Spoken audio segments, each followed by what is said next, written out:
Good afternoon, friends. It's Tasha Chu here. I just wanted to come to y'all with another edition of our Tuesday team training.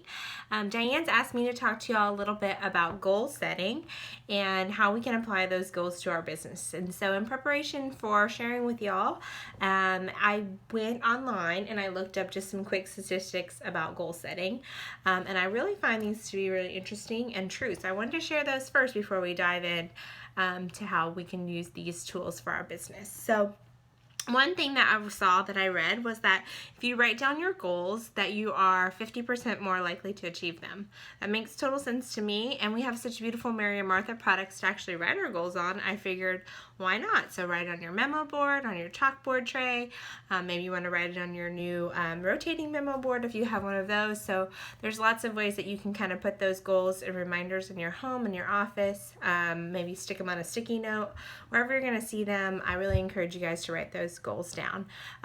It said that only 3 in every 100 people who actually set a goal write it down, and then of those, only 50% of those people actually achieve it. So it really increases your chances of making sure that your goals are known and that they are visible and just kind of relevant in your life on an everyday basis. And then another thing I saw was that sharing your goals makes a huge difference as well, which I can totally see and understand. I know that for me personally, I really work well with accountability and just knowing that I've spoken out a goal and told somebody else. And so it really kind of puts the personal pressure on it for me, and it creates kind of a team environment as well. So if you have a specific goal, I encourage you to comment on this video post and just let us know, and so that we can be praying for you and cheering you on, and maybe even helping you strategize to kind of get to the next step to make those goals a reality. And then the last thing that I saw was that we need to make our goals measurable. We need to make sure that we're not vague when we set our goals, and that we use time-bound details with our goal setting. So if you want to sponsor 2 in 1 month, then that is a very tangible way to measure your goal. Did you hit it? Did you not? And that you're putting a time on it and you're putting the details on it. You're not vague. Instead of saying, I'd really like to sponsor. So it's really putting kind of a measurable element to your goal. And so that makes total sense to me. And that's definitely another way that I like to track my goals as well. All of these things that we've talked about, oh, baby, you want to say hi? Hello. All these things that I've talked about obviously are very practical to our business, but they're also great for just our personal lives as well. And so I just want you to be thinking about that as we dive into kind of the business side of goal setting. So for Mary and Martha, many of you guys have participated already, which is great, in our summer protection factor quiz. It's just, I can post it on the video, but it's just a quick quiz. I think it's 15 or 16 questions, and it just asks you some questions to kind of evaluate your business and what you're doing this summer to make it as successful as possible. And so if you haven't taken that quiz, I strongly encourage you to. It will line up with a lot of the things that we're talking about and that Diane's been talking about and our whole team has kind of been focusing on. Another benefit to participating in the quiz is that you're really going to be setting your business up for success for the fall, our busy season. So if you're working your business in the summer, you're naturally going to be cultivating those customers, keeping them engaged, talking to them, and just making sure that they are, on board with your business, and they know that you're aware that you're present and that you're working it and that you are available to help them. And so being engaged in the summer is really going to push you in a forward momentum for the fall, get you set up for a national conference, of course, and the Fun, Shine, Bright challenge that we have going on from home office as well. So just keep those things in mind. It's a threefold benefit. It's obviously going to help you in your business, but there are other perks and benefits to this as well. So I'm going to go ahead and dive into some ways that we can do some practical goal setting in our businesses for this month. And so the first goal, or actually the main goal that I have, and I'm going to give you guys some tools to kind of make that a success and a reality in your business, is based off of question number 8 from the SPF Summer Protection Factor quiz, and it's worded to book more gatherings than I want to hold, guarantee 4, by booking 6, or guarantee 6 by booking 8. And so those numbers may be scary at first, so maybe you need to adjust that goal for whatever's practical for you in your life. I know that for me personally, I always try to book at least 4. That's a minimum, kind of non-negotiable. And so that's kind of how I run my business. But again, it's going to be tailored to what your goal is. So think about those things. Figure out what you want to do. If you want to hold 3, try to book 5, and so on and so forth. So kind of always have 2 extra than what you in reality want to do. Write down that goal. Share your goals with the team. Go ahead and comment and let us know what your goal is, and then be specific. I want to have these gatherings booked and on the calendar by X date in June or in July.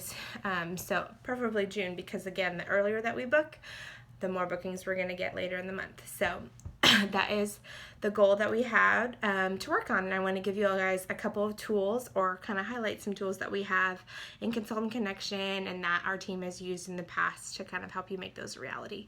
So the first tool that I want to talk about is our Frank list. If you are not familiar with the Frank list, you definitely need to be. It's under Consultant Connection. I think it's under the resources or training tab. I can try to post it again in the comments so y'all can see it and have it there handy and available. But Frank actually stands for friends, relatives, acquaintances, neighbors, and kids, or people with kids. And so I really encourage you to get a sheet of paper out. Again, we're going to be writing a lot of stuff down, and just write out your Frank list of all those people on your list: friends, relatives, neighbors, acquaintances, neighbors, and people with kids. So just write those out. You should come up with a large list, lengthy list of people on that list, and then just go through and start contacting them and asking them if they would be interested in helping you share the message of Mary and Martha. The next tool that I want to talk about is our list of 100 no's. It kind of goes along with the Frank list, so I would encourage you to maybe try to get 100 people on your Frank list, and then go through the list and use your reverse psychology. I guess I like to do this to kind of track those responses from everybody that you reach out to. Whether they say yes or no, or don't respond to your message or phone call or text, or however you choose to reach out to them. My personal recommendation is to reach out to those people however you would communicate with them normally. So if it's somebody that I typically text with, then I'm going to send them a text to ask them. If it's someone I typically would Facebook message, then I would send them a Facebook message, and so on and so forth. But anyways, going back to the 100 no's, I'll post this as well. I'm going to post a lot of stuff for y'all in the comments.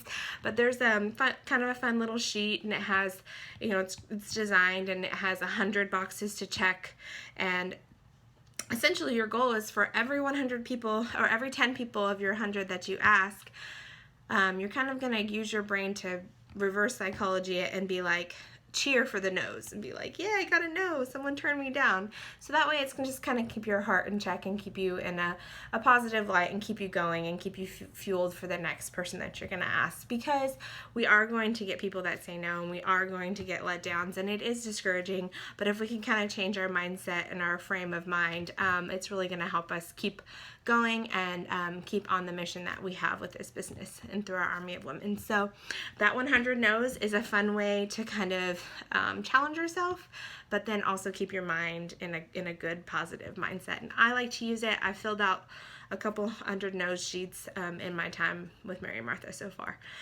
And I think statistically they say that for every 10 that you ask, 1 is going to say yes, and hopefully more. But that's kind of a goal that you can have as a kind of reference or barrier. And then the last tool that I want to equip you guys with to reach your goal is to use verbiage that people are comfortable with. Make sure that you're setting the message first, and this is what I do personally in my business. I make it not about me at all. I don't talk about how it's going to help me or help me in my business or provide any income or money or any of that sense. Instead, I lead with what's most important, which is the gospel and the message being spread through our products. And so I typically like to ask with verbiage that most of the people that I ask are already familiar with Mary Martha. They've just never hosted before, or maybe they have, but it's been in the past. And so I'll ask them, would you be interested in helping me spread the message of Mary and Martha? And so that's the verbiage that I like to use. and something to that tone, so that it's leading with the gospel instead of leading with any selfish priorities. That's really worked for me, and it's really been a blessing to me in my business as well.